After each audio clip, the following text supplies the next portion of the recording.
Bonsoir à tous, chers auditeurs, chères auditrices, c'est Cyrus et on se retrouve pour le 54e épisode de notre podcast hebdomadaire sur l'actualité footballistique et qui sera donc orienté sur l'Euro puisque la compétition principale est l'Euro 2024. Et pour ce faire, je serai accompagné ce soir de nos fidèles contributeurs que sont Jeff. Bonsoir à tout le monde. Et Camille. Buonasera ragazzi. Grégory nous rejoindra un peu plus tard et Alexis ne sera normalement pas là, mais on ne sait pas, il pourrait être finalement présent s'il arrive à se libérer du moins. Mais un intervenant de dernière minute. C'est cela, exactement. Et bien, comme j'ai indiqué il y a quelques instants, le menu de ce soir, c'est l'Euro 2024 où... ah ben, voilà, Alexis est là. Alexis est là, est bien présent. Et donc, salut Alexis. Salut Alex. Salut Alex. Donc, on disait que tu pouvais être peut-être là. Finalement, tu es là. Donc, tant mieux de ce côté-là. Et j'allais annoncer donc comment ça allait se passer ce soir. Donc, durant cette semaine, il y a eu bien évidemment des matchs tous les jours. Et donc, parler, au lieu de faire match après match, parler du match qui nous a le plus marqué positivement, également négativement, la performance de joueurs qui nous a marqué positivement et négativement, et surtout, même s'il reste encore quelques matchs pour la plupart des groupes, le dernier match, déjà imaginer toutes les équipes qui se qualifieraient en huitième de finale. Très bien.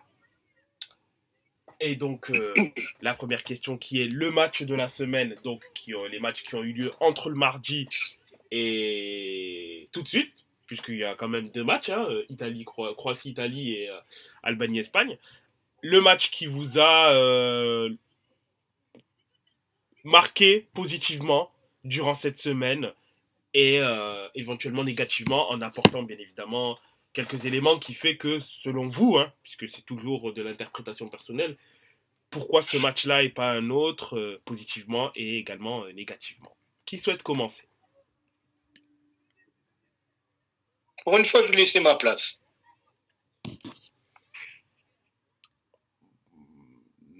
Donc, pas tout de suite pour Camille. Jeff, Alexis? Non, personnellement, un peu plus tard. Je laisse ma place aussi. Ok, d'accord. Bah, dans ce cas-là... C'est comme Alex, c'est toi qui vas commencer, mon cher ami. Hein? Dans ce cas-là, oui. C'est toi qui vas commencer, mon cher Cyrus. C'est ça, exactement. Donc... C'est comme à l'école, j'aime pas passer en premier. Alors, le match qui, pour moi, m'a le plus déçu, pour le coup, je vais commencer comme ça, qui m'a vraiment le plus déçu, j'ai eu à la base une hésitation entre deux, mais comme j'ai un plus grand affect pour une équipe, je vais choisir ce match-là. C'est l'Espagne-Italie. J'hésitais entre Danemark-Angleterre et Espagne-Italie, pour le coup. Mais par rapport à la performance des Anglais, qui était vraiment pas terrible à mon goût, mais vraiment Espagne-Italie dans le sens où, comme je l'ai dit, j'ai un plus grand affect pour l'équipe italienne parce que certains des joueurs des plus importants de la sélection jouent également à l'Inter, donc forcément, ce qui fait que j'ai une plus grande appétence à pouvoir à regarder les matchs et à suivre leurs performances. Et pas quand c'est vraiment le match qui m'a déçu, pas en termes de, enfin, à moitié en termes de niveau de jeu, parce que en soi l'Espagne, ce qu'elle a proposé c'était très bien, donc je ne remets vraiment pas en question le niveau des Espagnols qui est pour le coup très très bon, voire l'un des meilleurs pour le début de l'Euro, mais c'est vraiment la performance pitoyable de l'Italie qui fait que personnellement, personnellement, c'est pour moi le match le plus décevant pour moi de l'Euro. Pour une équipe qui a normalement un certain standing et qui est en plus championne en titre. Alors oui, elle peut avoir les problèmes qu'elle a, qu'on connaît tous concernant l'Italie, mais ça ne justifie en rien de s'être fait laminer comme ils sont fait laminer, et le score ne reflète pas la domination de l'Espagne dans le match, puisque il aurait pu avoir 3-0 qu'on aurait pensé que c'est totalement normal à ce niveau-là. Et, et vraiment, le match d'Italie, c'était... franchement, c'était catastrophique. C'était vraiment catastrophique et rien à... j'ai rien de positif hormis la performance de Donnarumma à en tirer. Mais Donnarumma n'est pas... Enfin, est globalement bon en sélection, quoi. Donc encore, ça va. Mais vraiment, c'est ce match-là qui m'a le plus déçu. Et par contre, le match que j'ai le plus apprécié durant cette semaine-là, ben, mine de rien, c'était, ben, allez, si je triche un peu, je vais quand même dire, j'ai hésité entre Croatie, Albanie et Turquie, Géorgie, parce que Turquie, Géorgie, quand même, la Turquie a mis quelques-uns des plus beaux buts de cet euro, je trouve. Et vraiment, le Turquie et Géorgie m'a très enthousiasmé cette semaine. Bon, c'est vrai que quelques jours après, ils se font laminer par le Portugal avec le meilleur buteur du tournoi, le CSC, qui fait que voilà. Mais ouais, vraiment le Turquie-Géorgie, c'est le match qui le match qui m'a le plus enthousiasmé. Vraiment le match qui m'a le plus enthousiasmé. Et par rapport au but, même si pour moi, Çalhanoğlu, pour le coup, parce que je vais un peu parler de la Turquie, ben, il n'est pas si rayonnant que ça. Et pour l'instant, pour moi, il ne fait pas spécialement un bon euro. Il n'a pas du tout la même. Il n'a pas du tout la même influence, la même euh, résonance qu'il a en club, où vraiment à l'Inter, c'est l'une des boussoles au milieu, si ce n'est la boussole principale au milieu de terrain. Il n'a pas du tout la même influence en sélection, ça se voit au niveau de ses performances. Et pour que la Turquie aille un peu plus loin, ben, il faudra quand même un grand Hakan quand même. Et il tarde toujours à venir. Mais voilà, la performance de la Turquie contre la Géorgie vraiment a été très très belle. Bien que la Géorgie ait, pour le coup, pour moi, fait aussi un bon match. Hein. Ils n'ont pas du tout été ridicules, mais voilà, ils ont perdu face à la Turquie, mais c'était un très beau match. Vraiment, c'était un très beau match. Et si je dois parler de performance, vraiment la performance d'un joueur qui m'a enthousiasmé durant cette semaine-là.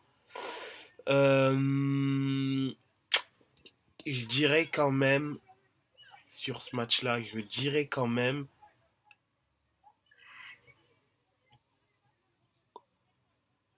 j'aurais pu choisir plus facilement, parce que je vais choisir un espagnol pour le coup. J'aurais pu facilement choisir que ce soit Ruiz ou Pedri, mais moi je vais plutôt mettre l'accent sur un homme de l'ombre, entre parenthèses, qui pour le coup, on pourrait penser qu'il ne devrait pas être titulaire parce qu'il y a un de ses compères à son poste qui fait une saison extraordinaire, sort d'une saison extraordinaire, c'est Cucurella. Et quand je parle de son compère qui fait une saison extraordinaire, je parle bien évidemment de Malo. Exactement. Et pour le coup, ben, Cucurella justifie le fait de pouvoir être sur le terrain à 100%, et son apport, bien qu'offensivement, il peut apporter. Hein. Attention, on a déjà vu un Cucurella notamment à Brighton, ce qu'il est capable de pouvoir amener. Mais vraiment, là, il est utilisé d'une manière assez spéciale, je trouve, où Rodri n'a pas la même influence. Et je dis pas ça négativement, hein. Au contraire, je dis ça positivement. Pourquoi? Parce que je trouve que sur cet Euro, Rodri, il est beaucoup plus offensif. Alors, c'est toujours le même régulateur, hein. Toujours ce type qui est capable de pouvoir réguler le jeu d'une manière extraordinaire. Sur ça, rien à dire là-dessus sur lui. Sur ses qualités, il est toujours présent. Mais il a ce truc de, d'être capable de pouvoir amener offensivement. Et on l'a vu quelquefois que Rodri est capable de déclencher à 25, à 25, à 22, 25 mètres. Il a une très belle frappe de balle. Et par contre, je trouve que il n'hésite pas sur les 2 matchs de l'Espagne, il n'hésitait pas à monter, à essayer d'apporter offensivement. Et pour le coup, ben, quand lui essayait d'apporter offensivement, ben, t'as Cucurella qui était toujours là pour couvrir, couvrir les montées de Rodri. Et il avait un peu ce rôle un peu hybride d'ailier qui rentre au milieu de terrain, mais qui garde toujours son côté. Hein. Parce que bon, après contre l'Italie, ça n'a pas été super compliqué aussi non plus, vu que vu que Fratesi ne joue pas à son poste et donc n'apportait quasiment rien à droite. Et Di Lorenzo, ben, il se faisait maltraiter par Nico Williams. Donc bon, voilà, ceci explique peut-être cela, mais le travail de l'ombre de Cucurella pour permettre à Rodri d'assouvir en parenthèse ses velléités offensives, le fait de pouvoir être plus facilement devant, plus proche de son attaquant, plus proche des buts, ben, je trouve que c'est des petites choses que l'on voit pas forcément, mais qui au final permet donc de libérer les joueurs, d'apporter aussi d'autres solutions potentielles. Et pour l'instant, ça se passe très bien pour l'Espagne. Donc forcément, je peux juste que c'est positif ce qu'il amène.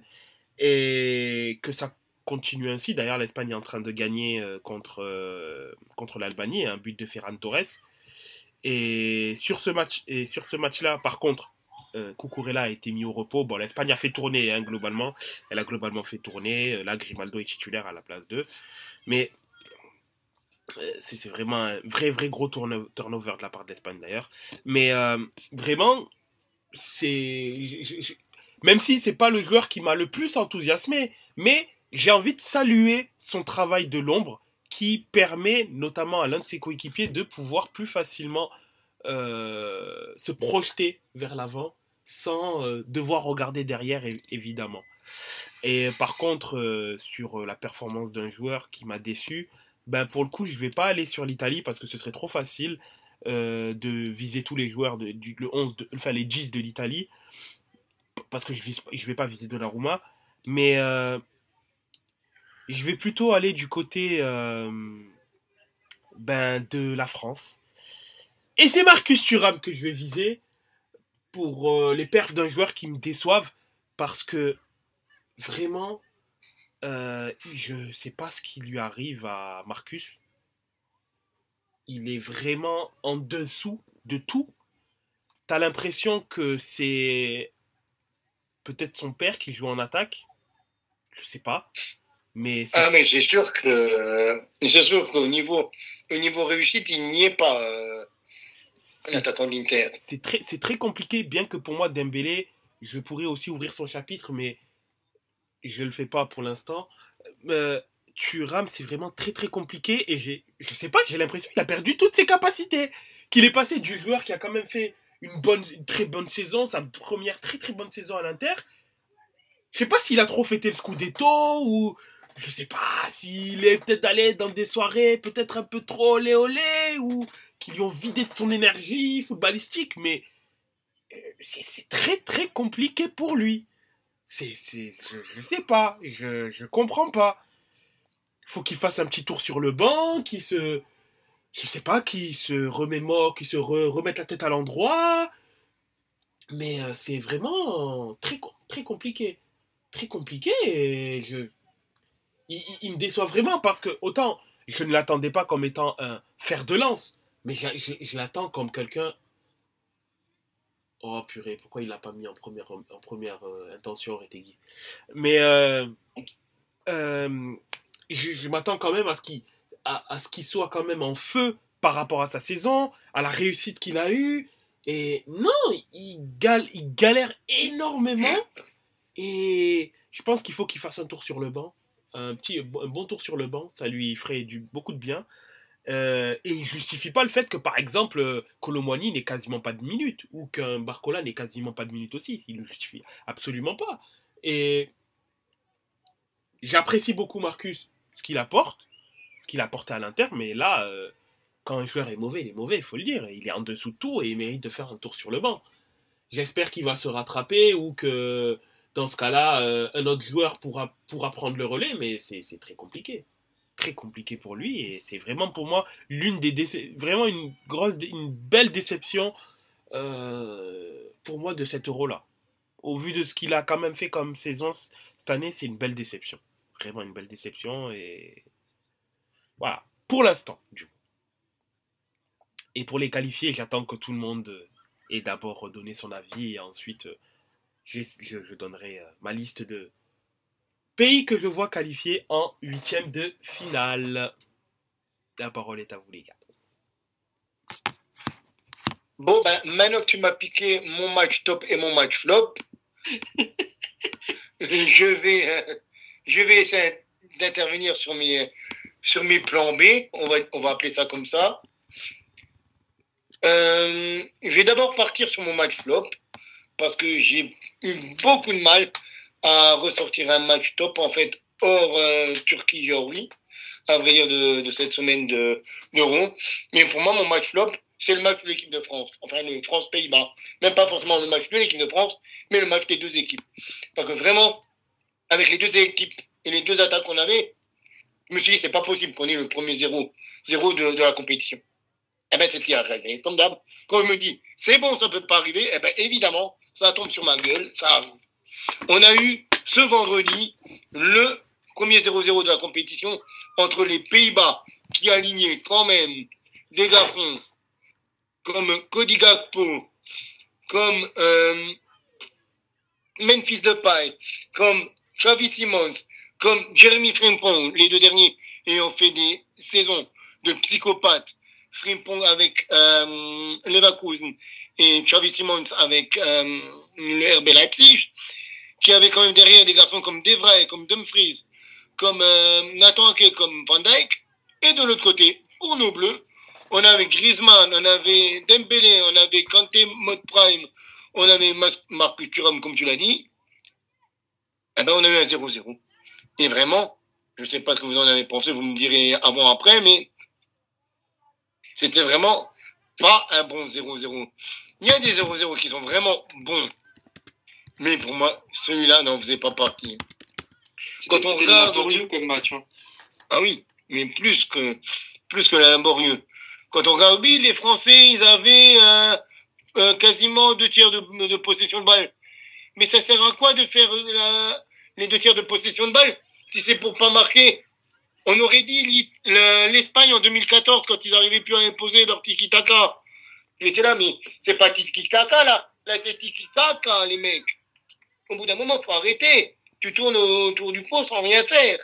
Comme disait Maradona, c'est comme danser avec sa sœur, ça sert à rien.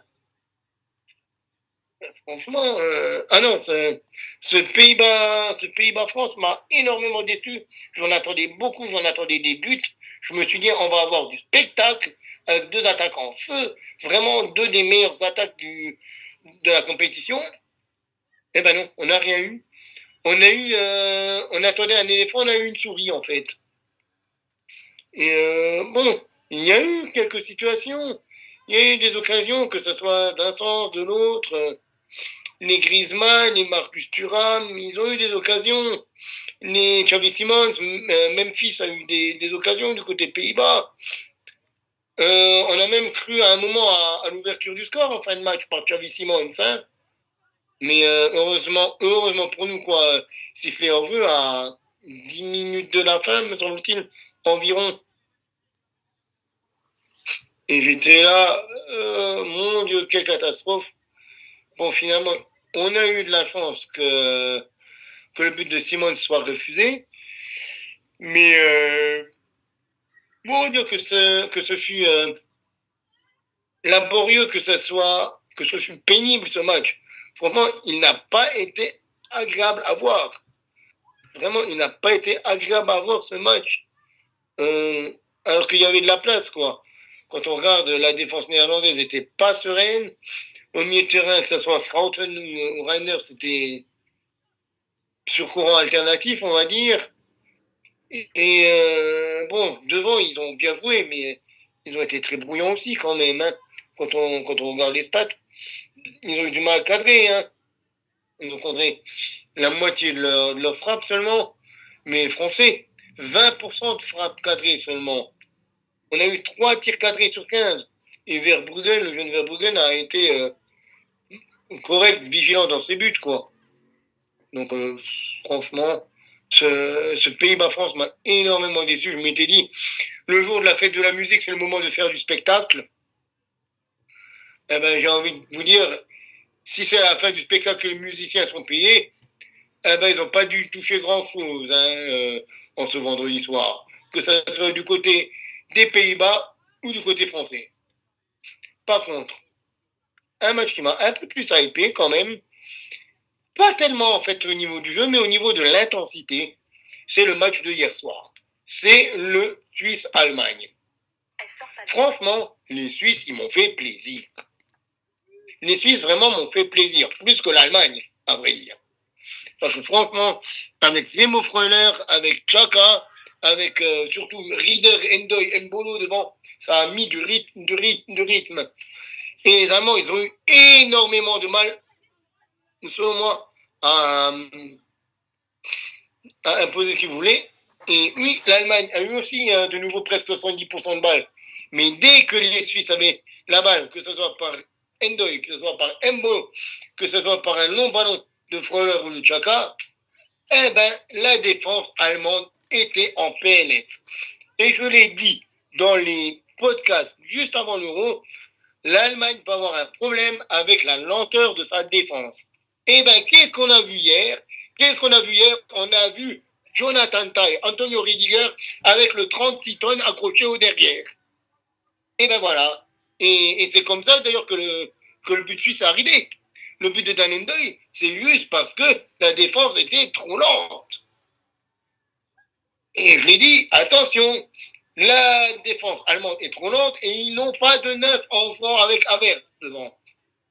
C'est les deux problèmes. Quand tu es mauvais dans les deux secteurs de réparation, tu le payes. Tu es pas bon dans ta surface, tu es pas bon dans la surface adverse. Eh ben tu le payes. Eh ben ils l'ont payé. Ils l'ont payé les Allemands. Ils auraient pu le payer plus cher même. Si ce diable Füllkrug n'était pas intervenu en dernière minute. Mais si tu regardes, pendant 75 minutes, les Allemands n'arrivaient pas à planter devant. Ils n'arrivaient pas à arriver à avoir un geste juste dans les 20 derniers mètres suisses. Et quand tu regardes, que ce soit Cher, que ce soit Akanji, que ce soit même Ricardo Rodriguez, qui est plus le Ricardo Rodriguez de Wolfsburg, ils ont fait des matchs de psychopathes, les trois. Sommer a été cosy, quand même, faut dire ce qui est. Il n'était pas extraordinaire, je trouve, Sommer. Mais, parce que je l'ai déjà vu faire beaucoup mieux. Mais les trois défenseurs, là, de derrière, les trois Suisses, ah là là, c'était vraiment les trois Suisses, quoi. C'était le catalogue de l'époque.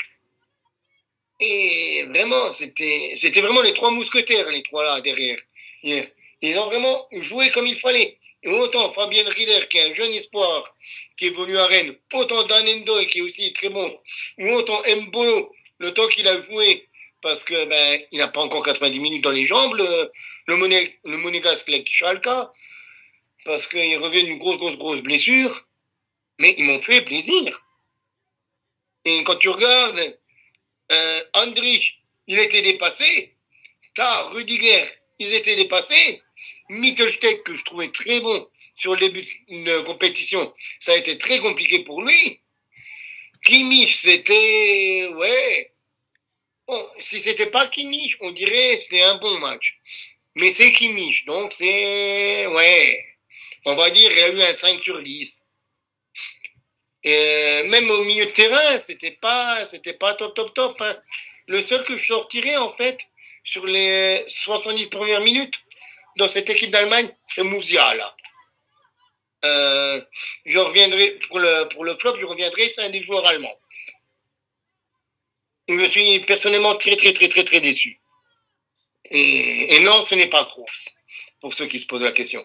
Mais franchement, cette équipe d'Allemagne, c'était très compliqué. Du coup, je vais enchaîner directement sur le joueur flop. Mon joueur flop, pour moi, c'est Florian Wirtz. franchement, je l'ai encensé, tout le monde le sait, vous le savez, les auditeurs le savent. J'ai encensé Florian Wirtz toute la saison. Ce mec, il m'a vendu du rêve, il m'a matrixé toute la saison. Eh ben, j'ai l'impression qu'il a laissé ses crampons à la Bayern Arena, Florian Wirtz.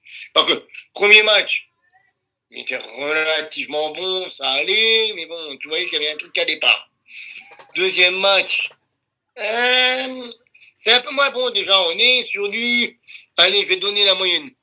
Mais hier, il a été inexistant. Mais Florian Wirtz, mais t'étais où?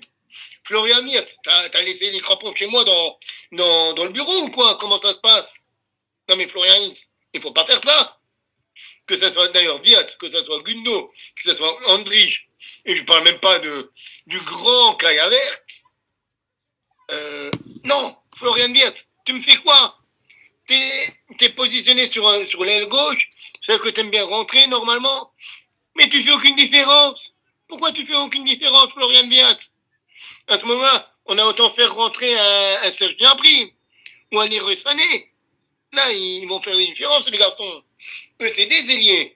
Toi, t'es un 10, t'es un 9,5. Mais là, tu ne fais aucune différence, Florian Wirtz. Donc, au bout d'un moment, il faut te réveiller, garçon. Parce que sinon, moi, franchement, j'aurais été Nagelsmann. Le troisième match, tu jouais pas titulaire. Le troisième match, je te le faisais jouer, je te faisais rentrer à la 60-70e pour que tu aies l'impact avec ta créativité, avec ton sens de la passe, avec ton sens de la frappe. Là, oui, tu aurais peut-être apporté quelque chose. Mais là, en tant que titulaire, sur ton troisième match, Florian Wirtz, tu t'es planté. Après, au niveau top joueur, j'ai pas vraiment quelqu'un que je vais reconnaître vraiment. Peut-être, je sais pas, peut-être Lukaku. Lukaku qui performe bien avec l'équipe de Belgique, même s'il n'arrive pas à marquer les buts, quoi, parce que dès qu'il marque un but, c'est refusé, le pauvre. Mais oui, autrement, je sais pas, c'est un peu tristoun, quoi. Et si je dois prendre quelqu'un, je vais peut-être je vais peut-être passer sur un Français, c'est N'Golo Kanté. Le mec, il est resté bloqué en 2018 apparemment en équipe de France. Parce que N'Golo Kanté, le mec, il fait des retours de 45 mètres, il fait des passes de 30 mètres. Franchement, bravo N'Golo. Bravo N'Golo. Le mec, on a récupéré le N'Golo Prime de 2018. Franchement, quand en 2021-2022, on avait un Kanté qui était très souvent blessé, qui avait des gros problèmes, je me suis dit, merde, on est en train de le perdre. On a eu tellement de retard qu'on est déjà en train de le perdre. C'est une comète filante, ce mec-là. Je me souviens de ces demi-finales aller-retour contre le Real, me semble-t-il. Il y a 2-3 ans où il finit homme du match, demi-finale de Champions aller, demi-finale de Champions retour. Et je m'étais dit, waouh, mais franchement, le mec-là, il est passé dans un autre niveau, vraiment. Il est vraiment passé dans les niveaux top player, quoi. Et après, je l'ai vu vraiment dégringoler et puis partir en Arabie Saoudite. Je me suis dit, merde, il est perdu pour le football. Et là, quand Deschamps l'a récupéré, je me suis dit, waouh, N'Golo Kanté, vraiment. J'étais là, je suis pas sûr du tout. Et je l'ai vu jouer dans les matchs de préparation et je l'ai vu jouer dans les premiers matchs de l'équipe de France. J'ai fait, ah oui, non, mais le mec, vraiment, il a vraiment récupéré le niveau 2018. Donc, franchement, c'est pour ça, moi, je vais te dire, bravo N'Golo Kanté. Et voilà, bravo Kanté. Si je devais prendre un autre mec à la rigueur, ça serait Füllkrug pour son but à la 92e. Parce que j'ai vu ses stats avec l'Allemagne, c'est un truc de psychopathe, quoi. Et voilà. Mais ouais, mon top des 2 premières journées, c'est N'Golo Kanté. Alors qu'il y a toujours encore 0-0 entre la Croatie et l'Italie, mais que Matteo Retegui a porté Livakovic à effectuer une grosse parade à la 37e minute.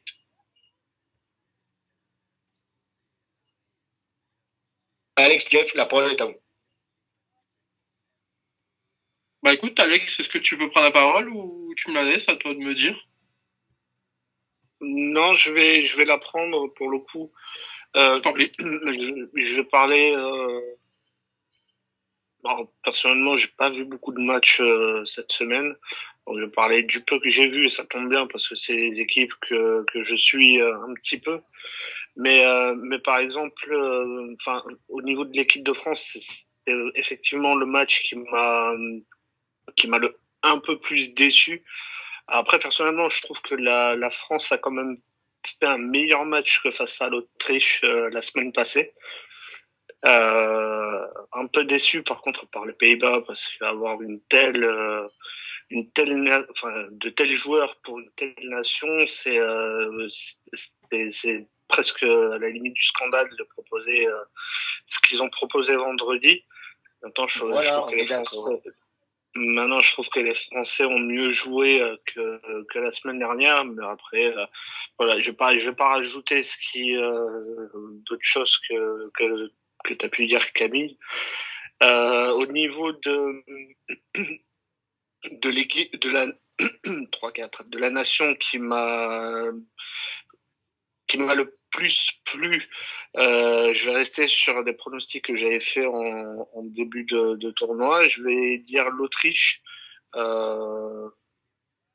comme contre l'équipe de France. Et encore, je trouve qu'ils ont mieux joué, que contre l'équipe de France. Mais l'Autriche qui s'impose face à la Pologne. Donc voilà, moi je suis pas surpris par ce résultat. La Pologne, mais du coup qui est éliminée, il me semble déjà. Donc voilà, moi je suis très content pour les Autrichiens. Ils vont jouer demain contre les Pays-Bas. Il y a peut-être moyen d'espérer quelque chose parce que selon certains résultats, il est possible que la France termine dans les meilleurs troisièmes. Donc du coup, l'Autriche finirait également dans les meilleurs troisièmes. Donc ça serait une bonne nouvelle pour eux. Donc voilà, après j'ai pas forcément beaucoup vu ce match, mais du peu que j'en ai lu, c'est une victoire méritée. Au niveau des joueurs, ça dépend comment on se place. Donc je trouve quand même que ce joueur a beaucoup de qualité. L'Euro qu'il fait le montre. Alors certes, c'est pas de penalty qu'il met, mais c'est quand même un premier but qu'il met que je trouve intéressant. Le deuxième, voilà, c'est un penalty. Après, faut mettre le penalty. Mais je trouve quand même qu'il fait un Euro intéressant. C'est en lien avec ce que fait la Géorgie, hein, pour le coup. Même s'ils n'ont pas été énormes face à la République tchèque qui a surdominé ce match. Mais ils s'en sortent avec un point. Ça reste honorable par rapport à ce qu'ils ont fait face à la Turquie l'autre jour. Donc voilà, plutôt convaincu par l'Euro de Mikotadze. Et puis après, c'est quoi qu'on avait dit? Donc, joueur top, joueur flop. C'est ça. Ouais, donc du coup, joueur top, Mikotadze. Et joueur flop, non, j'en ai pas. En plus, je suis sûr qu'il y en a plein, mais là, comme ça, j'en ai pas un qui me vient en tête. Donc, voilà, à peu près ce que je pouvais dire sur le peu de matchs que j'avais vus.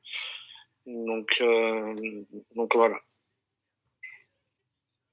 Pour faire une aparté par rapport au fait que j'ai pas parlé de Mikotadze, son premier match, Cyrus en avait déjà parlé. Le deuxième match, je n'ai pas vu. Donc c'est pour ça que j'en ai pas parlé, tout simplement. Mais sinon, évidemment, Mikotadze, je l'ai suivi, vu que c'est un médecin, donc évidemment, je le suis. Ne t'inquiète pas.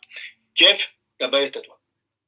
Eh ben, merci beaucoup. Et je vais être beaucoup plus court que vous, hein. C'est l'avantage de passer en dernier, c'est que les 3/4 des arguments sont déjà dit. Je voudrais rajouter juste encore une fois, comme l'a souligné Alexis à l'instant, et toi aussi Camille d'ailleurs, c'est le match Géorgie contre Turquie qui pour moi a été le top match pour l'instant. Franchement, j'ai trouvé un match très engagé, très bien, enfin, tous les deux équipes se sont bien battues. Mikotadze, c'est vrai que on l'a vu avec Metz, hein, on sait très bien que c'était un bon joueur, mais on l'avait pas encore vu au top niveau, donc on savait pas encore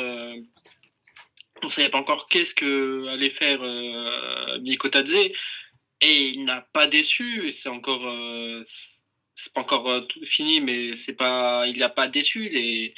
Il a été très bon lors de ces matchs, et je trouve que même contre la Turquie, ça a été un très très beau match de part et d'autre, hein. Il y a eu beaucoup d'actions, c'était vraiment un match très très intensif. Et match flop, bah comme tout le monde, hein, enfin comme vous d'autres, hein, le match de l'équipe de France. Outre, comme tu as dit tout à l'heure, hein, c'est pas que, comme tu as dit Camille, je veux dire, pardon, c'est pas l'équipe de France, c'est le match qu'a joué l'équipe de France contre le Pays-Bas. Il y avait largement de quoi faire des deux côtés. Hein, de deux côtés, il y avait de quoi faire un très très beau match. Mais après cet été, on sait que c'est un match, enfin c'est un foot pragmatique qui est pas basé sur le beau jeu, mais je pense quand même qu'il y aura il y aura possibilité de faire de plus beaux jeux, de plus beaux matchs par la suite. Je pense que Dédé va plus essayer de préserver, d'essayer de faire le minimum enfin le minimum syndical pour passer, mais que le plus beau jeu, on va dire, arrivera là pour les phases finales tout simplement. Mais c'est clair que c'était assez frustrant, c'était décevant de voir ce France-Pays-Bas, parce qu'il y avait là tellement de possibilités de faire. Désolé, j'avais une notif. Mais voilà. Mais sur le reste, je pense que vous avez un peu plus peut-être un joueur flop, même si c'est pas sa faute, on peut pas vraiment lui en vouloir, c'est Caliafori tout simplement, hein, pour son but contre son camp la semaine dernière, si je dis pas de bêtises. Mais après, est-ce qu'on peut vraiment lui en vouloir? Il est quand même toute la sélection italienne qui est un peu en deçà, hein, clairement. J'en attendais plus de Spalletti. Quand on voit la saison qu'il a fait avec Naples, où il a roulé sur le championnat, je me suis dit bah ça va être bien pour la nationale, mais non, il n'y a pas de. Je suis vraiment déçu. Je vois pas de grosses améliorations par rapport à son prédécesseur. S'il y a vraiment une amélioration d'ailleurs.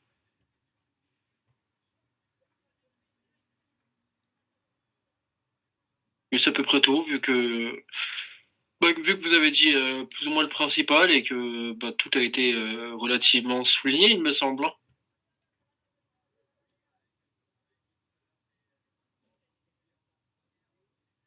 Et si moi du coup je vais enchaîner parce que j'avais aussi un autre joueur top et ça c'était du côté de l'équipe de France.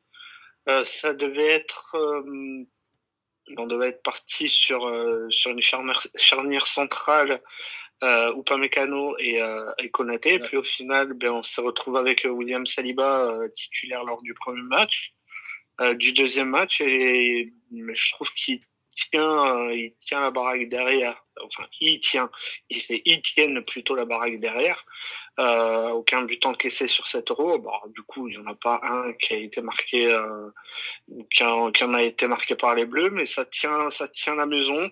On parlait du problème de latéral droit également, qui était un problème depuis énormément d'années du côté de l'équipe de France.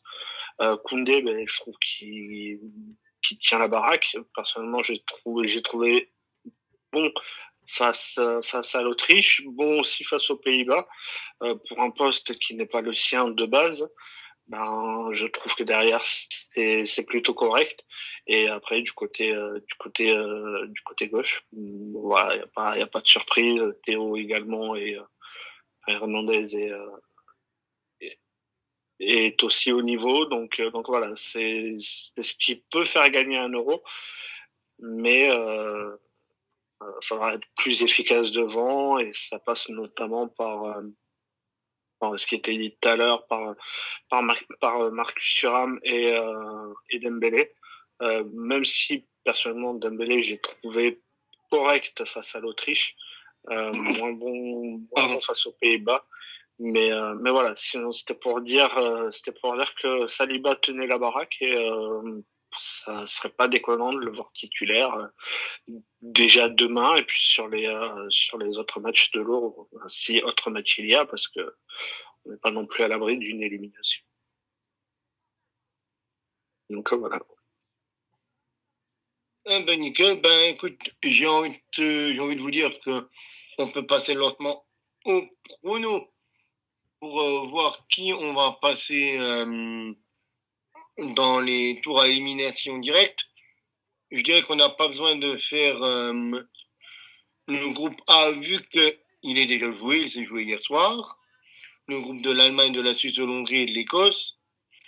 On sait que ça sera l'Allemagne et la Suisse qui sont premiers et deuxièmes. À voir si la Hongrie peut passer avec 3 points et une différence de but de -3 en tant que meilleur troisième.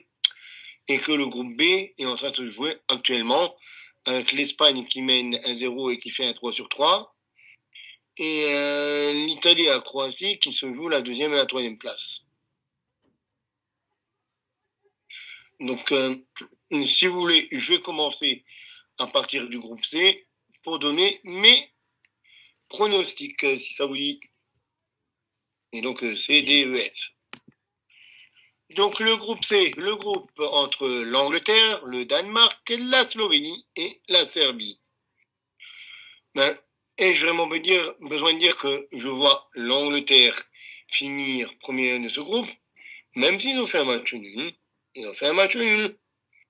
Donc, pourquoi pas les voir ne pas avoir la place. Mais je pense qu'ils finiront premiers, les Anglais. Ils sont les 2-3 premiers favoris de ce tournoi. Et les deuxièmes, je vois toujours encore le Danemark finir deuxième. Par contre, il y a la Slovénie et la Serbie. Franchement, je ne comprends pas à quel moment la Slovénie peut terminer devant la Serbie. C'est incompréhensible pour moi. C'est vraiment incompréhensible ce groupe-là de la Serbie qui finirait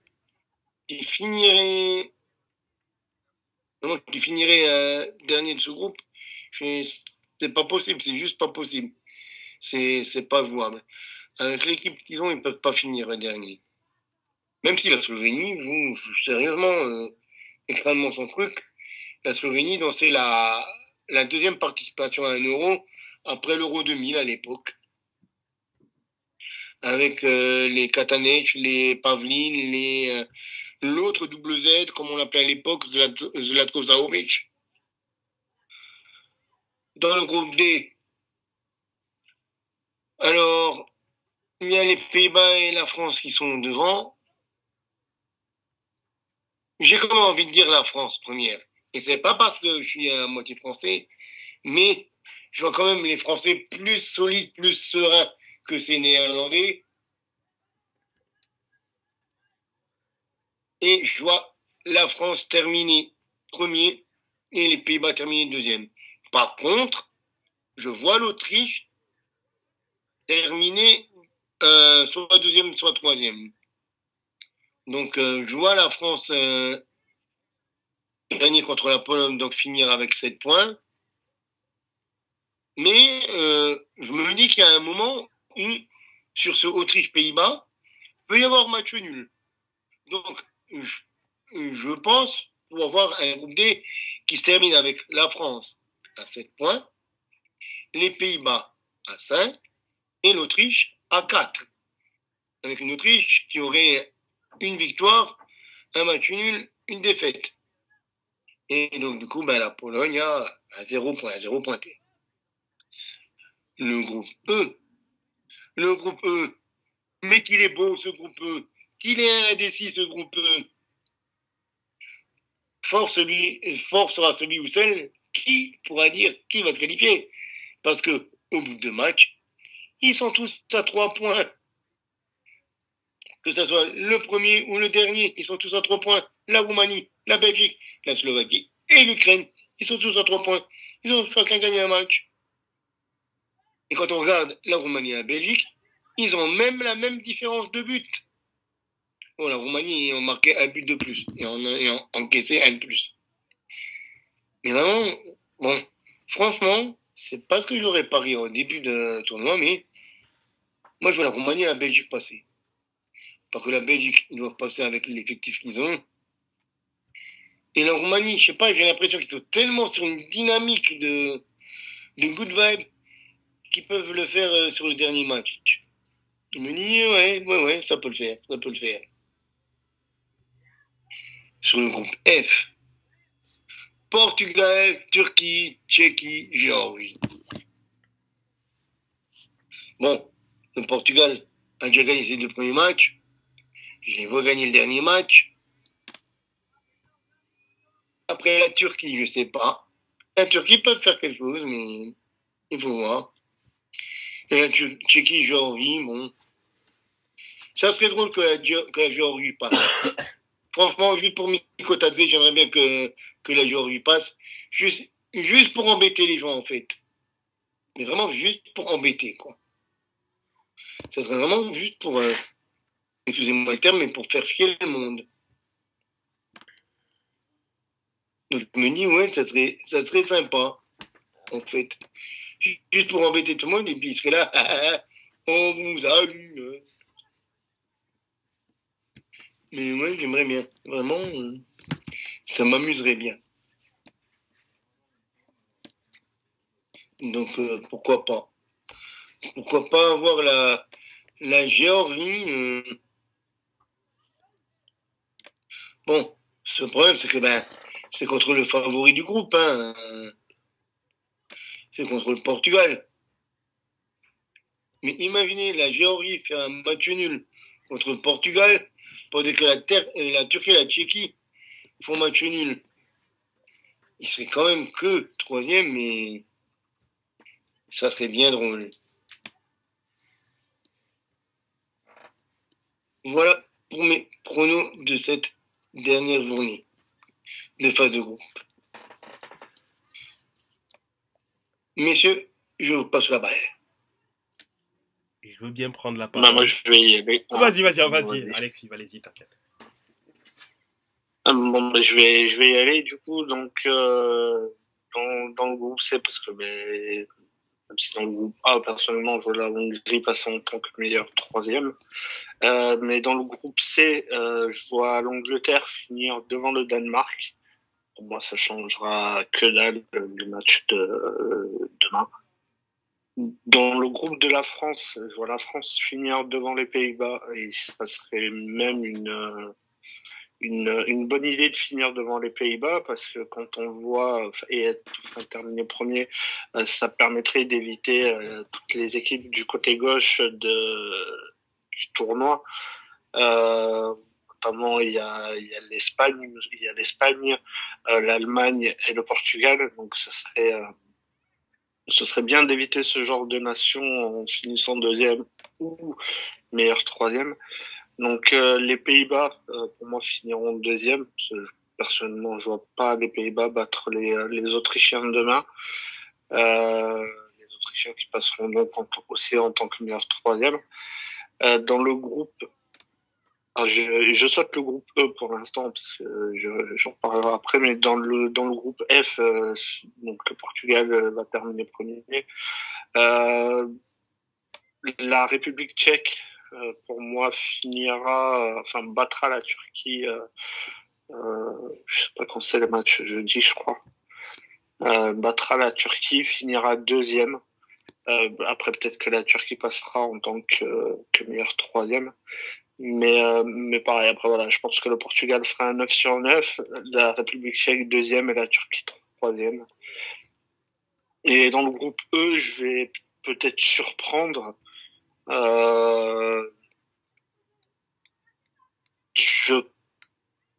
Je pense.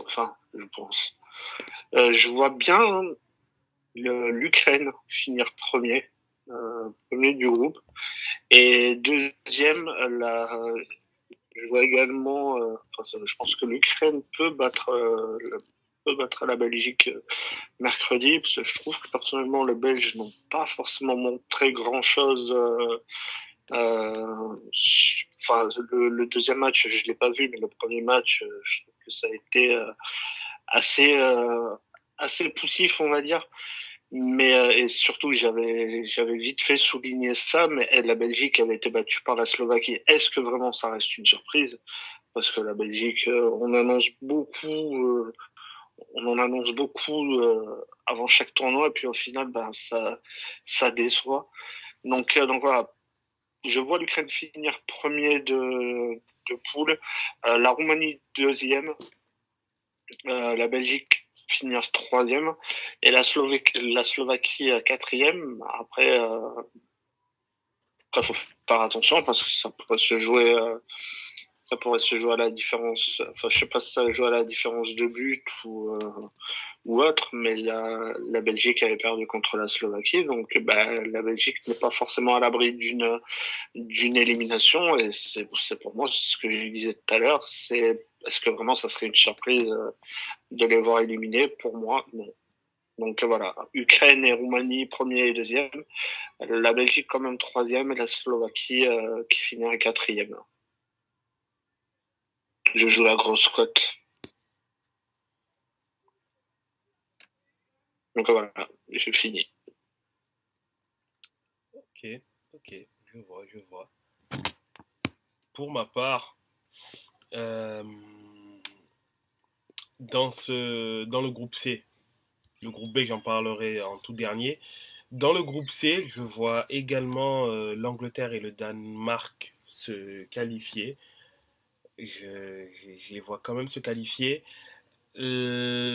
La Slovénie finirait troisième pour moi.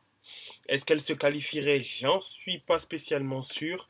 Parce que après, comme je vois en fait le Danemark faire match nul et l'Angleterre gagner, mais difficilement contre la Serbie,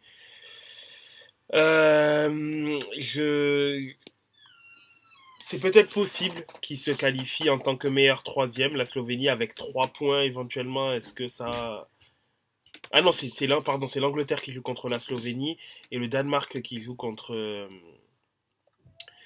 la Serbie. Dans ce cas-là, ouais, je vois le Danemark faire à minima match nul, mais ne pas perdre. Donc, forcément, la Slovénie, elle perdrait contre l'Angleterre et donc je ne vois pas le troisième de ce groupe par contre se qualifier, mais je vois Angleterre, Danemark et après, je sais pas, vu que Slovénie-Serbie, il y a eu match nul, ça ferait donc du 1-1 ou du 2-2, enfin, égalité parfaite entre les deux. Je sais pas comment ça se passera après. Dans le groupe D, le groupe de la France, pour moi, la France finira quand même premier. La France fera le minimum pour finir premier. Elle finira premier, elle battra la Pologne. Les Pays-Bas finiront deuxième, l'Autriche troisième et se qualifierait en tant que meilleur troisième. Pour le groupe E,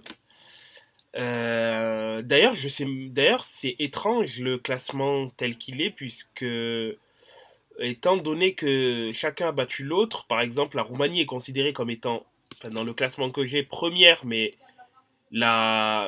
c'est bizarre parce que la Roumanie a perdu contre la Belgique, mais la Belgique a perdu contre la Slovaquie. Et, étant donné que c'est les face-à-face normalement c'est les face-à-face qui jouent, c'est étrange que ça soit comme ça. Mais bon, à l'instant T, les 4 équipes ont 3 points. Mais je pense quand même que la Belgique va se qualifier. La Belgique va se qualifier. Et donc va forcément éliminer l'Ukraine. Et par contre, je dirais que la Roumanie se qualifierait aussi. Peut-être qu'avec ces 3 points, la Slovaquie arrivera à se qualifier. Mais en tout cas, Belgique-Roumanie passeront. Je pense que la Belgique et la Roumanie passeront.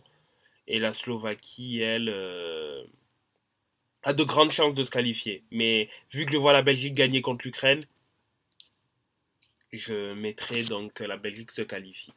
Avec la Roumanie et la Slovaquie passerait éventuellement.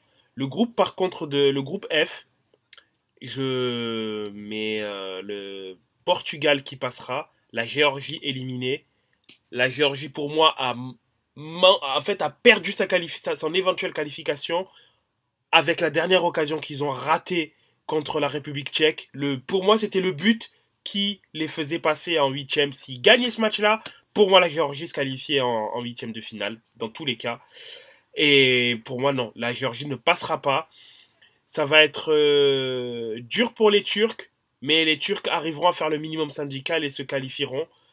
Et la République tchèque, elle, la Turquie ne perdra pas pour moi contre la République tchèque. Et la République tchèque, avec 2 points maximum, ne passera pas les huitièmes, pour moi. Donc Portugal-Turquie. Et malheureusement, la Géorgie et la République tchèque hackées. Même si la Géorgie, elle, a montré de très belles choses. Voilà pour ma part, concernant les huitièmes de finale.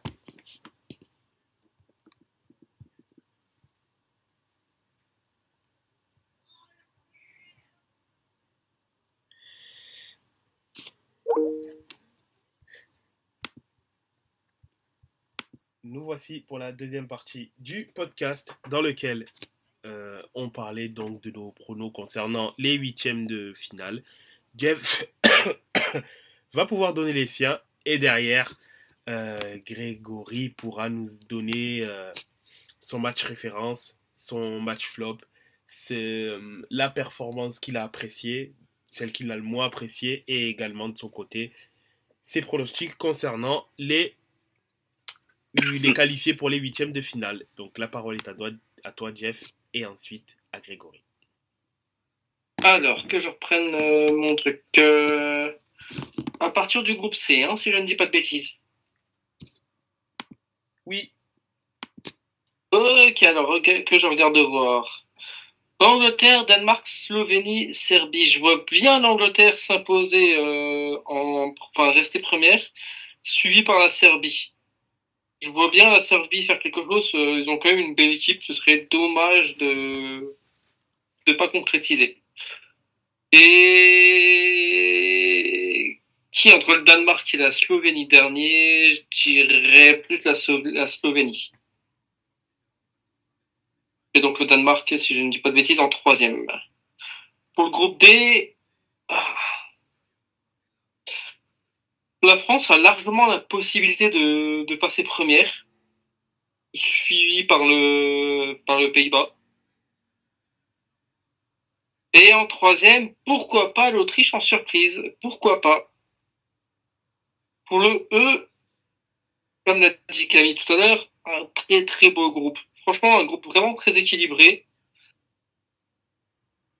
Je dirais Belgique en premier, pourquoi pas l'Ukraine en deuxième, suivi par la Roumanie et la Slovaquie en quatrième. Le groupe F, un très beau groupe aussi le F, hein, j'apprécie beaucoup ce groupe. Hein. Je vais dire Portugal en premier, Turquie deuxième. J'aimerais beaucoup voir la Géorgie dans les meilleurs troisièmes. J'aimerais beaucoup.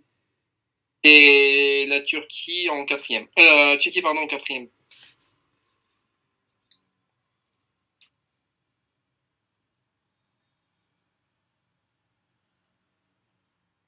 Je crois que je suis à jour.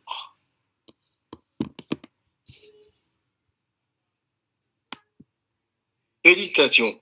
La base Jeff Azast a été mise à jour.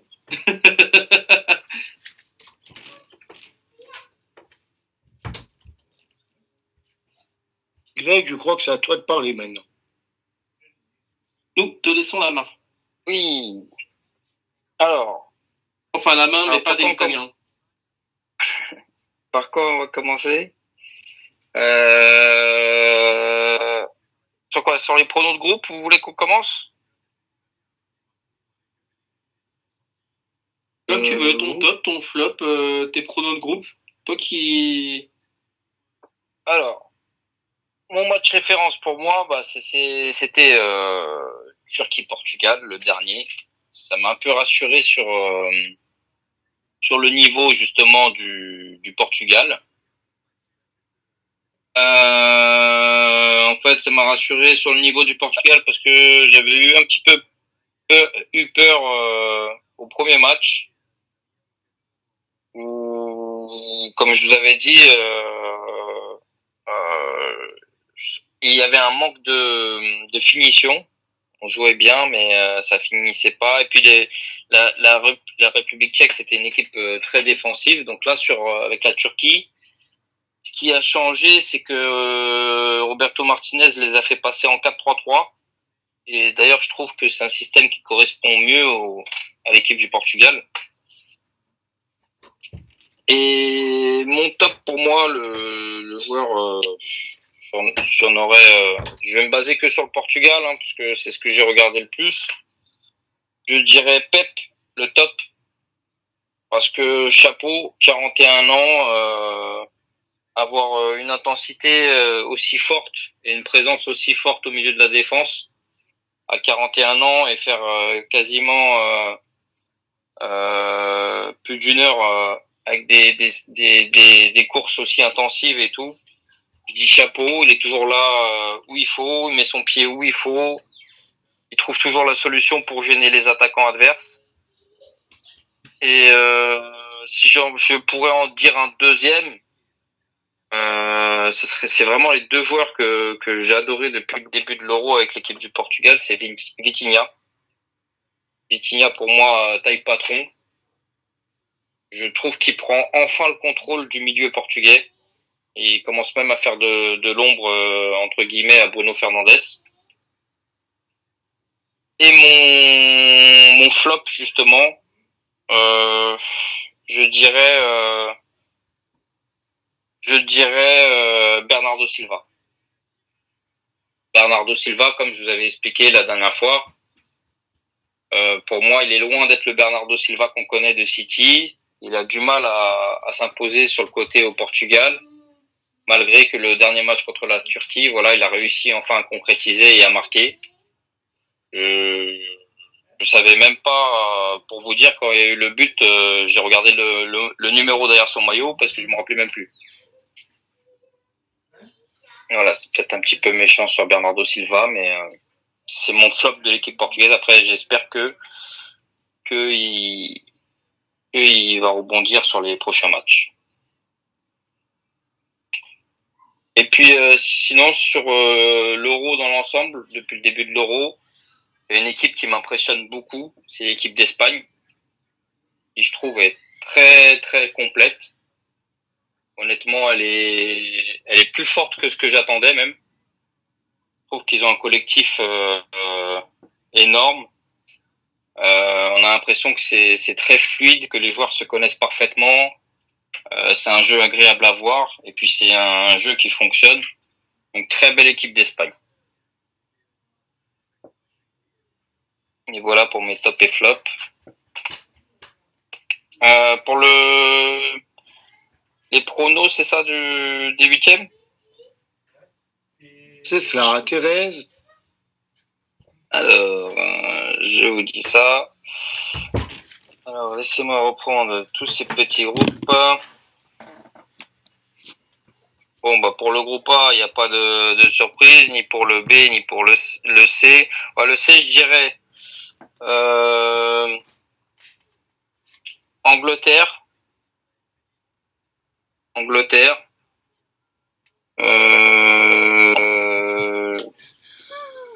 Danemark, je les vois bien rester en deuxième.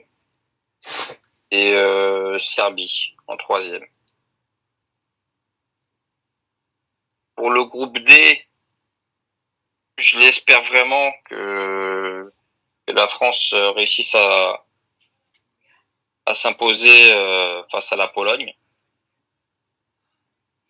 Donc je dirais ouais, France.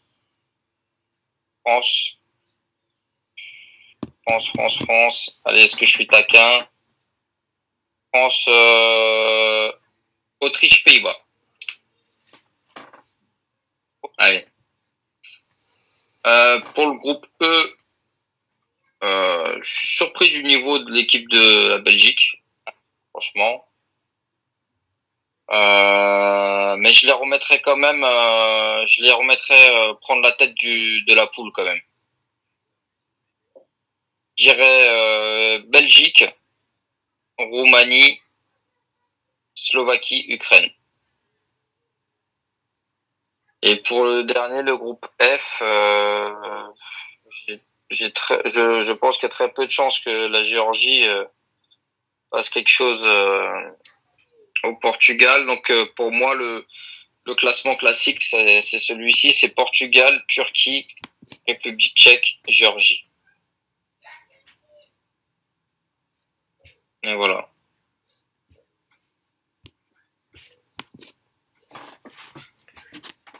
Ok, merci pour ces informations. Et grosse occasion, non. Et également donc ton compte rendu concernant les éventuelles qualifications en huitième. Actuellement donc Croatie, Italie avec l'Italie qui pousse mais n'arrive pas dans le dernier geste. Il n'y a pas du tout pénalty là à ce niveau-là. L'Espagne qui gagne assez tranquillement contre l'Albanie. Voilà, elle a fait tourner quasi. Elle a mis un autre 11. Pour l'instant, ça le fait. Elle gagne. Elle est sur du 3 sur 3. RAS. Tout va bien pour elle. Je pense pas qu'on s'attendra à du grand spectacle. De toute manière, voilà, hein, l'Espagne fait le minimum syndical, fait reposer ses joueurs. Donc, tous les voyants sont ouverts chez eux. Là où l'Italie pousse et la Croatie souffre énormément. Est-ce que l'Italie va réussir à faire sauter le verrou? On ne sait pas, mais elle se montre, pour le coup, elle se montre de plus en plus insistante. Et je ne sais pas vous, notamment Camille et Jeff, mais pour moi, je trouve, sur ce match-là, sur ce qu'elle a montré sur le terrain, même si elle perd, je trouve que c'est la meilleure Italie qu'on a vue depuis le début de l'Euro. Du moins, dans ses intentions de jeu, on voit qu'ils essayent de faire quelque chose, tu vois. Là, contre l'Espagne, on n'en parle pas. Et contre l'Albanie, ils ont joué, on va dire, la première mi-temps et après, voilà, quoi. Mais pour le coup, là, je sais pas, ils essayent. Bon, ils n'y arrivent pas sur le dernier geste, mais tu sens qu'ils essayent de faire quelque chose. Tu sens qu'il y a quelque chose qui se passe. Bon, ok, d'accord, mais faut lever le ballon un peu. Parce que... C'est ça. Tu viens de résumer tout en une phrase. Ils essaient de faire quelque chose, mais ils n'y arrivent pas. Lève le ballon, Kéza, un peu. Faut lever.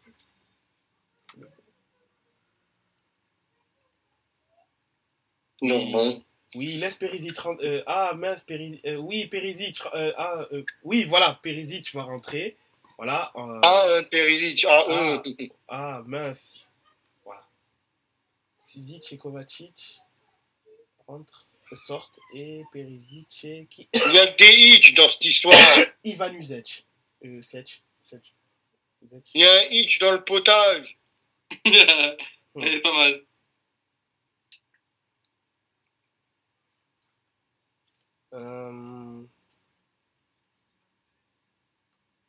Bon. Mais ça serait pas immérité. C'est bizarre, il me rappelle quelqu'un ce jeu. Non, ça n'a rien à voir. Il me rappelle même pas un joueur de foot, il me rappelle un combattant du UFC. Celui qui vient de rentrer pour la Croatie. Pas celui que Perisic remplace, l'autre. Ivan Uzec. Ouais, il me rappelle Topuria, le champion UFC. Je sais pas pourquoi, mais j'ai vu sa tête, ça m'a direct fait penser à l'espagnol. Enfin, au géorgien espagnol plutôt, parce qu'il a les deux. Il a les deux. Mais ouais, il y a un moment, il y a faute là. Ouais, oui, il est passé devant. Il y a faute. Ouais. S'il n'y a pas faute là. Et en plus, il fait le geste de la main, genre, il y a quoi? Il pousse.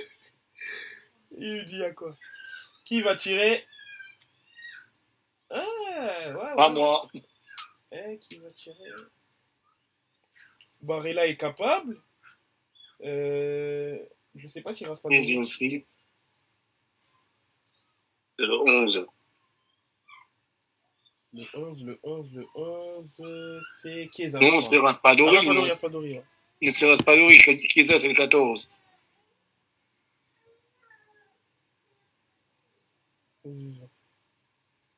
24 mètres.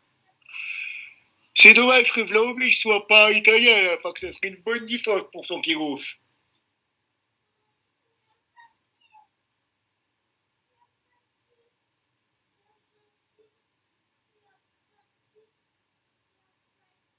Alors qu'on est à 20 minutes de la fin de ce Croatie-Italie, que la Croatie mène à 0. L'Italie se voit accorder un corner sur ce coup franc dévié. Va-t-il être encore mal tiré? Très probablement.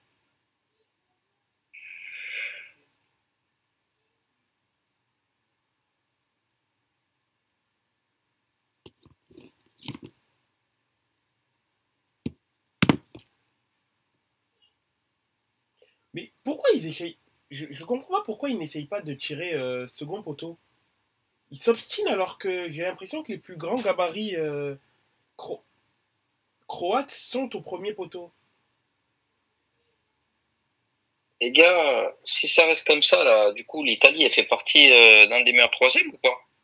À l'instant T, oui, mais faudra voir. En fait, ça va se jouer avec les autres matchs, les différences de but aussi, parce que là, l'Italie serait à -1 pour le coup.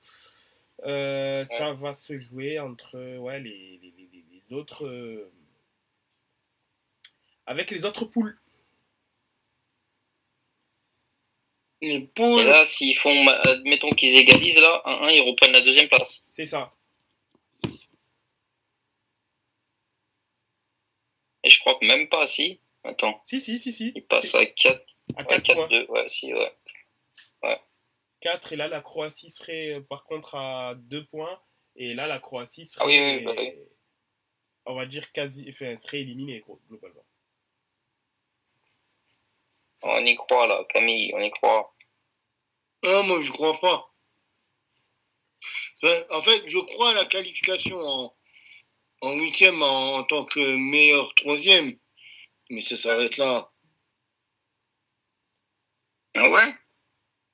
Ouais. Mais comme je l'ai dit, avant l'Euro, moi, je n'attends rien de cette équipe d'Italie. C'était déjà un miracle, l'Euro 2021. Mais bon, les miracles, ça arrive pas tous les 3 ans, quoi. Donc, il faut dire s'il y a avant, en 2021, on avait encore la Lassens de Chiellini et de Bonucci, quoi. Et là, on les a même plus. Moi, j'en attendais de Spalletti, hein, surtout, franchement, je pensais que Spalletti ferait mieux que ça, quoi. Tu pourrais même mettre Guardiola à la tête de cette nationale, et il ne pourrait pas en faire en rouge. C'est une équipe avec quelques bons joueurs. Je suis désolé, t'enlèves Chiesa et Barella. C'est tous des mecs qui... on va prendre des barèmes FIFA. On aurait du 3, 3,5 sur 5. Ouais. Je suis désolé, Scamacca, c'est bon, mais c'est pas transcendant. Bastoni, Scalvini, Buongiorno, c'est bon, mais pas transcendant. Di Lorenzo, Di Marco, sur tout ce qu'il a prouvé sur cet euro-là, c'est bon, mais c'est pas transcendant. Les autres mecs au niveau offensif, que ce soit Raspadori, que ce soit Zaccagni, que ce soit Retegui, c'est pas extraordinaire.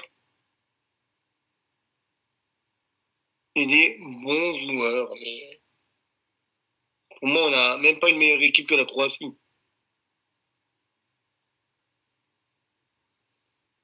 Il me semble, Scamacca en sélection, c'est pas un seul but marqué par hasard? C'est peut-être un truc dans le genre. Un seul but en une dizaine, une dizaine de sélections, quoi. Je crois que c'est 18 sélections, un truc comme ça. Ouais. Après, oui, il fait une bonne fin de saison, mais c'est vrai qu'en national, il n'y a pas encore eu de... il n'y a pas encore eu, c'est pas encore ça du tout. Et que j'ai vu d'ailleurs une stat passer que l'Italie, tous les offensifs de l'Italie, c'est environ 18 buts marqués. Tous les offensifs hein, de l'Italie, c'est 18. Oh, la belle passe. C'est dommage. Oh, oh, oh. C'est 18 buts marqués. Mais vas-y. Mais non, il est hors jeu. Réfléchis. Qu'est-ce qu'il fait? Ah, mais il était hors jeu, de toute façon. Okay. C'est 18 buts marqués en sélection. Alors que tu as des sélections comme par exemple l'Angleterre où Kane c'est 65 buts. 65 buts, c'est ça, je crois. Autour de 60, je crois 65. Ben, la France, tu as Giroud, Griezmann, Mbappé. Ça dépasse. Enfin, on est. Allez. On est à 80, on est à 120, 130 buts sur les trois. On va dire, parce que Griezmann, je crois, il a 40 buts marqués en équipe de France, non? Quelque chose comme ça. Mbappé, pareil. Et Giroud, il a dépassé les 50. Donc, ouais, on a 120, au minimum 120, 130 buts marqués. Et tu te dis, une sélection. Le meilleur buteur de la sélection, c'est Barella. Mais c'est quoi ce qui se passe là? Le terrain glisse ou quoi? Ah, d'accord. Il a. Okay.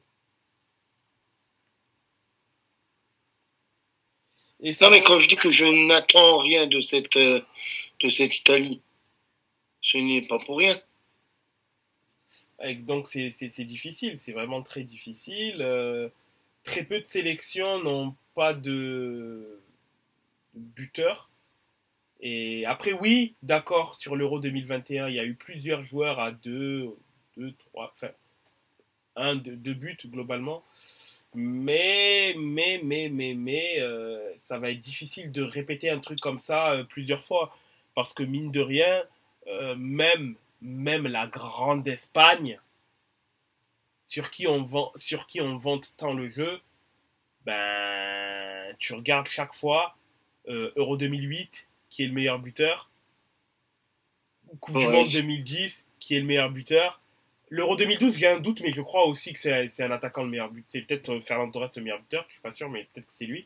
Mais il me semble que pour Coupe du Monde et l'Euro 2008, le meilleur buteur, c'est David Villa. Il met, je crois, 9 buts dans les deux compétitions. 4 à l'Euro et 5 en Coupe du Monde. Donc, le truc peut passer une fois. C'est passé à l'Euro 2021. Mais je n'y crois pas. Oh, purée de pommes de terre. Ça, c'était... Si Bastoni ne l'avait pas là... Oh là là. Parce que ça, c'était une galette. Hein. C'était une galette plein axe. Non, Bastoni fait bien de la sortir. Ah oui. Là, Bastoni, il fait très très bien de la sortir. Et du coup... une fois, ça peut passer sur des circonstances assez exceptionnelles. Mais 2 fois, je ne vois absolument pas l'Italie capable de refaire... Perisic, capitaine. Okay. Je ne les vois pas une deuxième fois capable de faire cela. Donc, les limites de l'effectif vont se faire ressentir quoi qu'il arrive. Et donc, voilà. Et après, ils sont capables d'accrocher. Peut-être sur un match, d'accrocher une grosse équipe. Mais le faire 2 ou 3 fois, ça, j'en doute très fortement. Donc, Et ce qu'il y a, c'est que en 2021, on commence tout de suite bien la compétition. Oh. Faut dire ce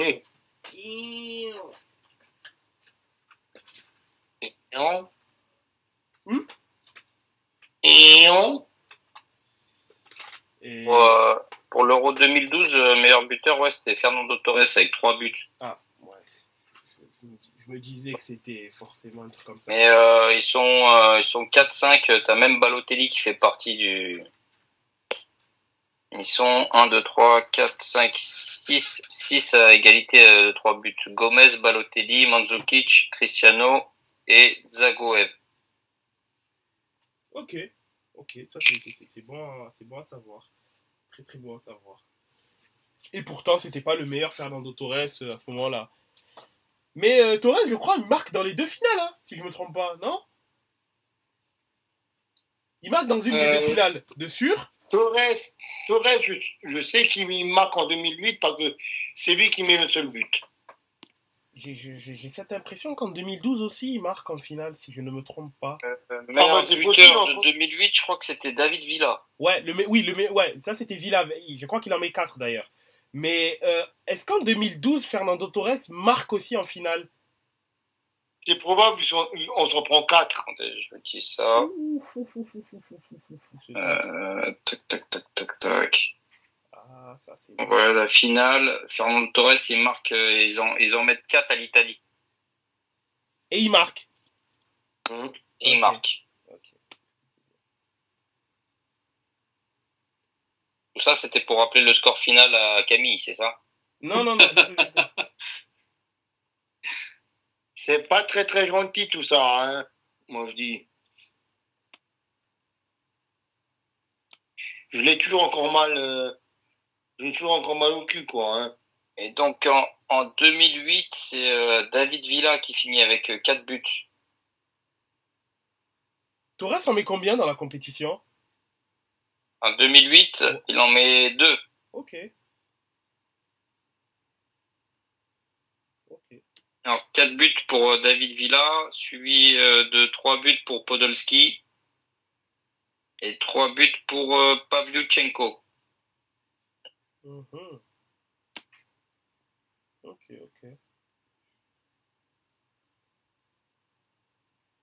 Et tu t'étonnes que les mecs raflent tout, quoi.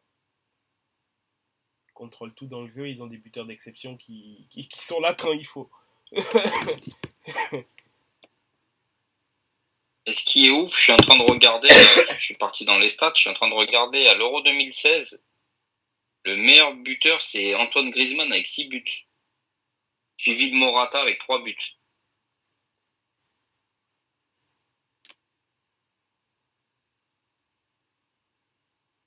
Incroyable. Mais qu'est-ce qu'il fait, Bastoni?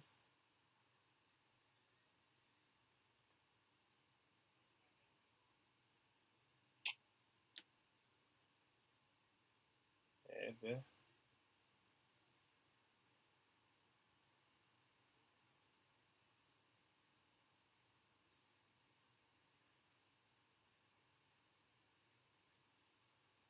Même sur son dégagement, Bastoni, le fait est qu'il contrôle comme ça, c'était super dangereux. La zone auquel il est, là. Ah ben. Côté l'Espagne, ça bouge pas, toujours 1-0. Ouais, toujours 1-0, hein, il gère tranquille. Oui, il y a faute. Ils gèrent tranquillement, hein, rien à signaler, tout va bien pour eux. Je me demande d'ailleurs si Yamal est rentré. Je pense qu'il va le laisser se reposer, enfin, je l'aurais fait. Si, il est rentré à la 72e. Lui, Morata. Tranquille. Oh. Par contre, quel joueur n'a pas eu 1 minute en Espagne? À part... Ouais, à part Remiro. Ouais, à part Remiro, ils ont tous eu du temps de jeu, hein. Ils ont tous eu du temps de jeu. Parce que... Carvajal, Cucurella, Pedri, Ruiz, Simon... Ouais, c'est ça. Tous les joueurs d'Espagne ont eu du temps de jeu, finalement. Cool. Ah, c'est bien, ils font tourner et tout. Franchement, c'est une belle équipe à voir cette année, je trouve. Ouais, là, sur le coup, ils ont vraiment fait tourner à 100%. J'aurais même, à leur place, j'aurais même mis Remiro comme ça, au cas où, ben... Ok, d'accord. Comme ça, ben, on pourra dire que tout l'effectif aura gratté des minutes.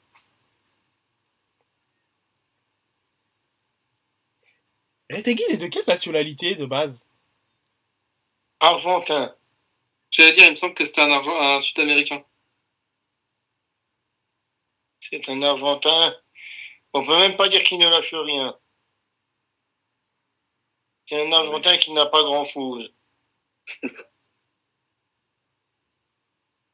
Ouais, parce que C'est bien. J'ai même envie de dire c'est un Argentin qui ne sert à rien. C'est limité en termes de pro. Oh, vas-y. Allez, mais coupe ton ballon! Ah, les gars. Mais coupe ton ballon! Putain.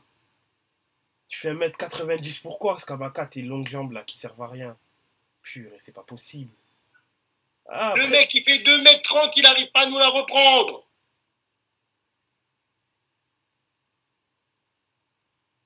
non, le centre, il est parfait. Et après, pour Skamaka, on peut dire que le défenseur croate. Eh ben, il a qu'à passer devant. Mais il doit passer devant, c'est ça, exactement. Il doit passer devant. Mais le centre. T'es neuf, on est à 87e, ton équipe est menée à 0, je sais pas, tu te démerdes, tu passes devant. Point. Que ça soit de la tête, du genou, de l'orteil, du cul, mais tu passes devant, point. Et si tu passes pas devant, je veux te voir la gueule dans la boue, punaise. C'est qui, là? Qui est-ce qui a des crampes? Ah, Stanisic. Ah bah il faut sortir, monsieur Stanisic, hein. Ah oui, il faut sortir. Ah bah oui. Ah bah oui, monsieur Stanisic. Allez, Rauch, t'es pas avec le Bayer Leverkusen ici. Tu sors. C'est énervant, ça, les crampes de fin de match, là. T'as l'impression les mecs, ils rajoutent quand même pour perdre du temps. Bah après, maintenant, s'il perd J'ai du pas temps, qu'une ça impression. se répercute. Donc, c'est pas... Alors moi, c'est ça qui est devenu bien avec le traditionnel. Ça, je pensais que c'était déjà fait, mais je viens de voir que De Zerbi à l'OM, ça y est, c'est signé. Je croyais que ça avait été déjà fait. Ouais, c'est vrai que c'est... Enfin, c'est vrai que ça n'avait pas été officialisé avec photo à l'appui, etc. Mais c'est vrai que c'était tellement évident, vu que toutes les sources s'accordaient à dire que, voilà, que, en fait, ça n'est devenu totalement officiel que maintenant. Comme, d'après Gazeta Foot, en tout cas, c'est maintenant officiel. Et là, il y a des joueurs qui se barrent de Marseille. Gigot, Ilman, ouais. Je crois que Gigot ne veut pas partir. Hein. Disons, c'est pas spécialement une priorité le fait de partir, mais bon, après, voilà. Donc, il va partir. NDI aussi va partir. Apparemment, c'est lié au familial. Il y a aussi Moubania qui devrait également partir par rapport à ce qui s'est passé, à ce qu'il a eu, notamment au niveau extra-sportif. Un autre joueur, je crois, Meïté, se pose des questions justement par rapport à ça, s'il devrait rester ou pas. Mais de toute façon, il y aura beaucoup de départs, comme d'habitude. Bon, c'est forcément qu'il y aura des départs, donc il y aura des arrivées pour essayer de contenter De Zerbi. Après, bon.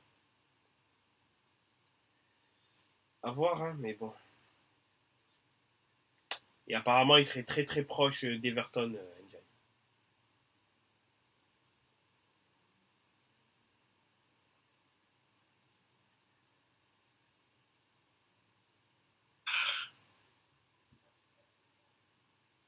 Là, il y a 8 minutes d'arrêt de jeu.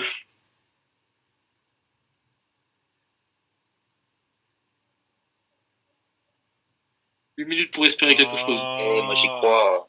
Égalisation, là. C'est qui le 21 déjà? Fagioli. Les amis italiens vont le faire, vous allez voir. Bah, on espère, hein, mais ça va être complicado. Moi, je dis qu'ils reviendront pas. Déjà, je crois qu'il y a Bastoni au sol. Ouais, là, il va chercher le jaune. Franchement, Est-ce la qu'ils vont Croatie, s'en- est-ce cette qu'ils vont année, s'en c'est pas une brouiller équipe de fou. Hein. Ouais, c'est bon, il va avoir le carton. Logique. Brozo, qu'est-ce que tu fais? Et c'est un interiste qui tacle un autre interiste. Ça se fait pas, ça, normalement. Voilà, tu vois, il rouspète pas, il dit ah mince. C'est pas un méchant tacle, mais il est en retard, quoi.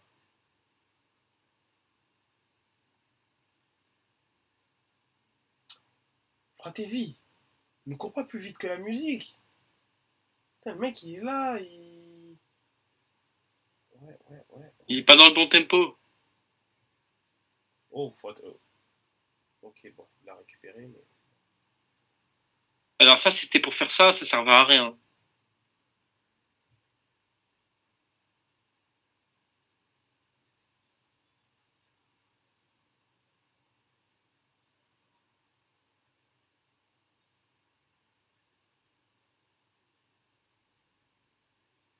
Ah, c'est du Brozovic tout craché, hein, tout simplement. Hein. C'est du Brozovic tout craché.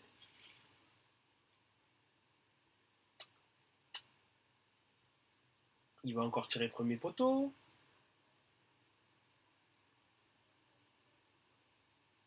Alors là, par contre, ça, c'était ni fait ni à faire. Voilà, tu prends ta biscotte, c'est tout à fait normal. Voilà, petit carton. Voilà, voilà. Logique, logique. Voilà. Faute tactique, mais il fallait la faire, il fallait la faire. C'est normal, c'est normal. Je suis pas sûr qu'il fallait la faire, hein, pas à ce moment-là. Bah, le souci, c'est qu'ils foncent en contre-attaque, tu vois, donc... Ouais, mais il était encore au milieu de terrain, tu vois, il y avait encore de la marge. Mieux vaut pas le laisser prendre la vitesse, on sait jamais. Après, si l'Italie passe, il est suspendu au prochain match. Ça veut dire que sûrement Mancini risque d'être titulaire. Et Bastoni repasserait à son poste préférentiel, d'axe gauche. Oh. Enfin, s'il y a un prochain match pour l'Italie. Et les cartons que tu prends là au troisième match, ils comptent quand même pour les huitièmes, mais ils annulent pas. Je pense qu'ils annulent, mais je sais pas si c'est à partir des huitièmes ou des quarts qu'ils annulent. Mais en tout cas, là, ça compte toujours, oui. Normalement, ça compte parce que c'est marqué qu'il sera suspendu au prochain match. En tout cas, c'est ce qui était écrit sur mon écran. Oui, oui, oui, ça c'est indiqué. C'est pour ça d'ailleurs que Jonathan Tah va être suspendu au prochain match de l'Allemagne.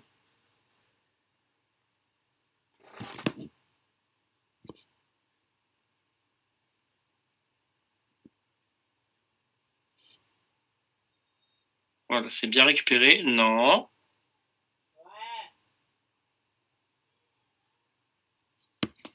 Alors là, il n'y avait rien, monsieur l'arbitre. Attends, On était juste devant, donc s'il dit qu'il y avait quelque chose, il y avait quelque chose, mais je vois pas. et là, ouh, là, sur la, ouais. Non, Ah oui, d'accord. oui, quand même, hein, là, j'ai l'impression qu'il y avait un petit quelque chose. Oui, il y a une gêne. Je dis pas le contraire, il y a une gêne. Ouais, ouais. Bon, il exagère. T'as l'impression, limite, Barella, il lui met un coup dans le dos, alors que, oui, il lui prend les mains, il lui prend les... Ça reste une faute, Oui, ça reste une faute, hein, c'est oui, c'est une petite stipulable, hein, faute. Il y a faute, hein, évidemment. Bien sûr, il y a une petite faute. Bon, il aurait mis jaune, ça aurait été exagéré, je dis pas le contraire, mais il y a faute. Donc l'Espagne... Et j'ai la réponse hein, pour les cartons jaunes. Oui. Vas-y, Alex. Les cartons jaunes sont remis à 0 à partir des quarts de finale. Ok. Et d'ailleurs, je viens de voir, donc du coup en cherchant, que 2 joueurs de l'équipe de France seraient sous la menace d'une suspension en cas de carton de main. C'est Dembélé et Mbappé. Ouais. Mais Mbappé, il a joué qu'un match. C'est combien de cartons pour être suspendu? 2? 2. Ok. Ok. Je savais même pas qu'il avait pris un carton au premier. Bah oui, c'était dans le premier match, tu vois quand il s'est blessé au nez. À un moment, il revient sur le terrain pour s'asseoir et faire perdre du temps. Et donc, c'est pour ça qu'il a pris carton jaune. Ah, ok, ok. Et après, il ressort. Bon. Mais c'est pour ça qu'il a. Bon, après, Dembélé, s'il est pas là, c'est pas très très grave non plus. Ouh. Qu'est-ce qu'il fait? C'est dégueulasse. Par contre, les gars, oui, il y a faute, voilà. Il y a faute pour l'Italie, mais c'est un peu bordélique ce qui se passe. L'équipe de France qualifiée. Pourquoi l'équipe de France est qualifiée? Ouais, faut peut-être pas exagérer, quoi. Je trouve même que la chute, elle est un peu simulée, mais... La Hongrie et l'Albanie ayant terminé à la 3e. L'Albanie a 3 points? Ah oui, la France qui a 4 points, elle est mécaniquement qualifiée. Ouais. Ok, ok, d'accord. Elle est mécaniquement qualifiée, d'accord. Allez, les gars, il reste 1 minute et Ouais, demie. ils peuvent faire partie des meilleurs troisièmes. Elle est elle fera automatiquement partie des meilleurs troisièmes. Avec 4 points, Voilà. ouais. Donc c'est pour ça les Bleus ils sont déjà qualifiés. Après, bon, le but n'est quand même ni de finir deuxième, ni 3. C'est ça. Donc, Après, on en connaît certains qui ont fini troisième et qui ont fini champion d'Europe. Donc je ne dirai rien. c'est vrai. Ah, Mais- le but! Ouais, on désignera personne, hein. N'est-ce pas, Ah, le Greg? but! Voilà. J'ai une bonne. Si vous voulez, j'ai peut-être une bonne nouvelle. Oh, le but! Oh là là, je vous avais dit les gars. Ah bah, du coup, je crois que j'ai du retard sur vous. Putain, il est beau. Eh ben, Ouais, là c'est moi j'ai du retard. Alors que Canal Plus. moi j'ai du retard, je viens de recevoir une notif. Voilà. Ah, il on était roule. beau. Merci. Ami, je te l'avais dit. Oui. Je te l'avais dit. Il va faire Et là, c'est toute la qualif. Et surtout il fait Hop, hop, deuxième. hop, hop, hop. Il est beau. Ouais, ouais. Forza Italia. Bon, par contre, faudra vraiment jouer Bah, mieux moi, j'ai encore pas de prochain match. Hein. Ah, il a mis. Ah, les pauvres Croates. Ah, Ce qui voudra dire que l'autre. Ah, les sera- Croates, ils sont maudits. Hein. Ce qui voudra dire que je crois que c'est Bastoni qui sera suspendu au prochain match, si je dis pas de conneries. Bastoni. Pourquoi? Il a pris un jaune. C'est pas Bastoni qui a le jaune, C'est Calafiori. c'est qui alors? Pardon? Calafiori qui Ah qui oui, a voilà. pris un jaune. Oui, oui. Et la Croatie normalement elle est Et donc, éliminée. du coup, les gars, Et là- Croatie éliminée, c'est ce que j'allais dire. Là. Ouais, c'est ça. Incroyable. Incroyable. Voilà, ça c'est un faux. Quel enroulé. C'est ça qu'on veut. Première intention. Ça sert à rien de... Allez, tiens, Lucarne. C'est ça, c'est ça. Par contre, la Croatie, qu'est-ce qu'ils auront regretté de ne pas avoir mis le deuxième but alors que c'était faisable? Vraiment. Il est beau le but. Hein. Ah, ça. Et Super. c'est un beau. score final là-dessus. Quel, J'avais même, c'est un but de la 3e journée. quel crime. Mais vraiment, pour le coup, Ah oui. quoi? Ah, il vient de le mettre, là. Il vient de le mettre, Mathias Gattani. Eh, ce but, moi, il me rappelle quelque chose pour les anciens. Grosso? En 2006. Hein? Grosso. Non, pas Grosso. Le deuxième. Del Piero. Italie-Allemagne. Les joueurs italiens, ils sont en pleurs hein, sur le terrain. Hein. Italie-Allemagne. Mais oui, Grosso sur le premier. Pirlo, encore à Pirlo. Grosso, gol di Grosso. Et après, encore une minute. Cannavaro qui reçoit le ballon. Gilardino qui demande un soutien. Gilardino, Del Piero, gol! Andiamo a Berlino, Beppe. Facciamo i valigie. Le 2-0 à la 119e minute, Italie-Allemagne. Et le but, le taco, le colpo di taco d'Alex Del Piero.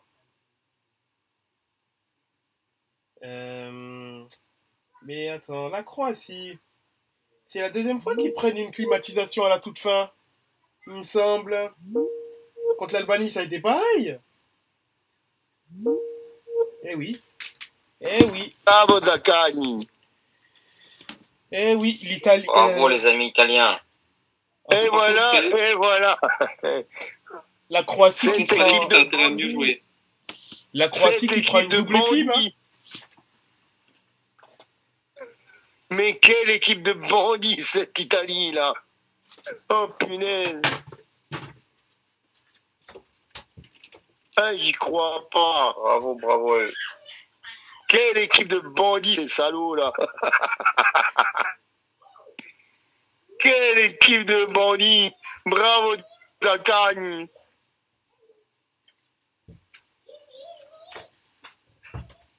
Oh là là là là là là. C'était juste, hein, mais ils l'ont fait. Hein. Ah, c'est fait, c'est dedans. C'est bon, ça passe. Hein. C'est moche, c'est très moche, mais ça passe. Ça. Moi, ce soir, sans mentir, avant le match, je mettais pas une pièce sur la Croatie. Hein. Ben moi, avant le match, je mettais pas un match sur nous. Ouais. N'empêche, les pauvres Croates, 2 fois ils se font avoir à la toute fin de match, 2 fois. Et pourtant, on peut pas dire que c'est une erreur de jeunesse dans cette équipe-là. C'est ça. C'est leur dernier match amical contre le Portugal qui leur a porté malheur. Ah. Ça doit être ça. On a des marabouts puissants. Hein. Plus puissant que Paul Pogba.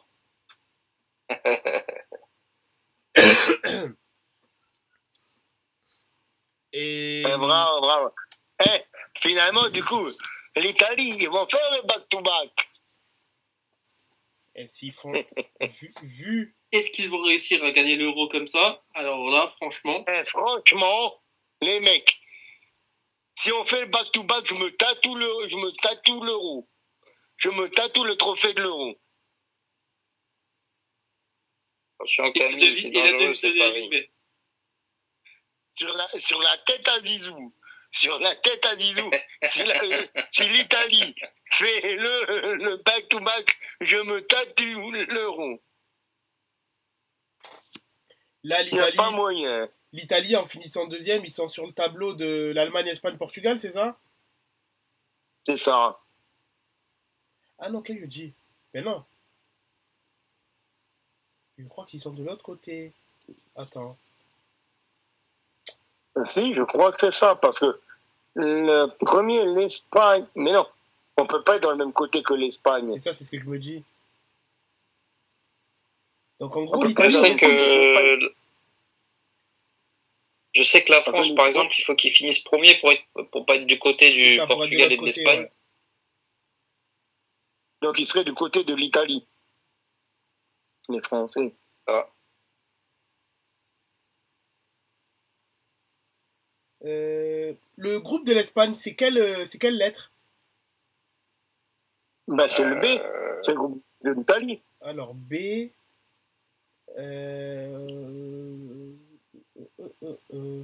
B2. B2, c'est Italie-Suisse. Italie-Suisse. Oh putain, les mauvais souvenirs. J'ai pas beaucoup de souvenirs d'Italie-Suisse, moi. T'es pas Italie-Suisse Comment qu'ils font pour savoir Par exemple, là, le Portugal, là, ils jouent contre soit le troisième du groupe A, du B ou du C. Comment ils vont savoir ça? Je sais pas, c'est peut-être un tirage au sort. Ouais, ça va être des calculs... C'est ça? Ça va être des calculs alambiqués. Ah, c'est un peu compliqué, leur système, là. C'est peut-être selon le coefficient UEFA ou selon le nombre de buts marqués. Donc demain c'est le... Demain c'est les Français qui jouent. C'est ça. Ok. Qu'est-ce que j'allais chercher déjà? Les groupes C et D qui jouent demain. Je dirais. Ouais, donc si on finit deuxième... Bah, au moins le groupe D. Au moins le groupe D déjà. Parce que le groupe C, je sais pas quand est-ce qu'il joue. Mais le groupe D joue.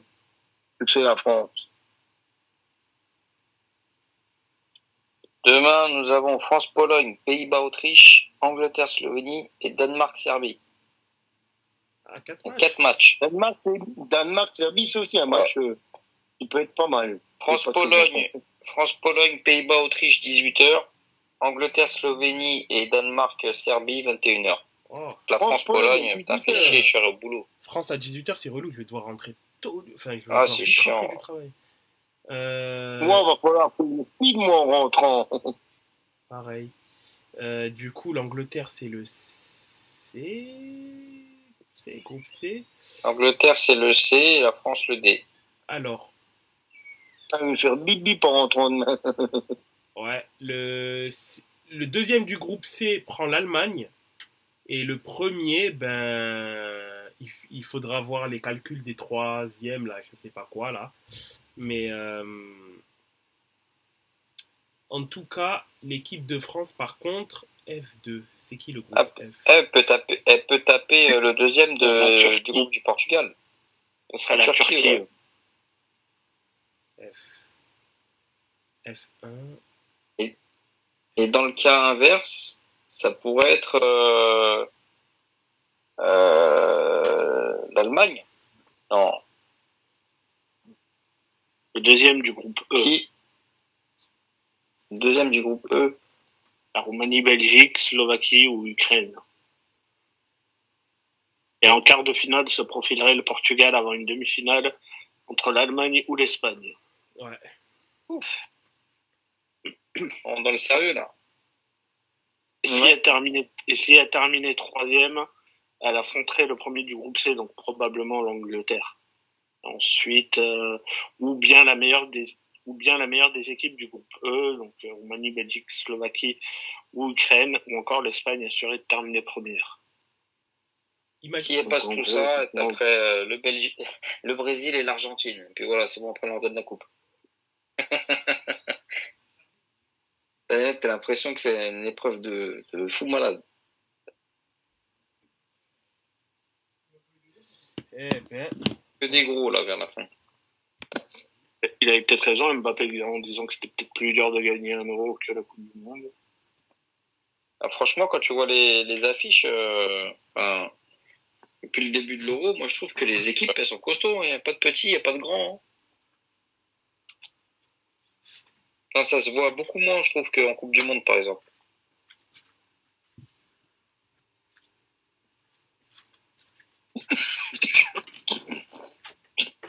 On va savoir qu'il y a moins de petites équipes aussi en Europe. C'est ça aussi.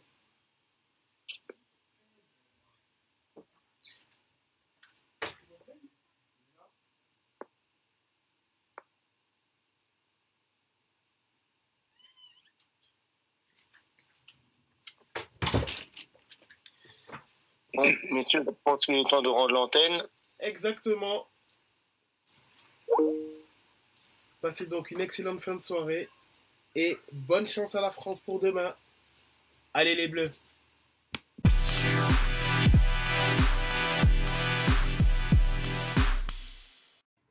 Afin de nous suivre sur les différents réseaux sociaux, vous pouvez aller sur Facebook, La Table Ronde, sur Twitter, La Table Ronde 777, sur Instagram, La Table Ronde 2 fois tiré du 8.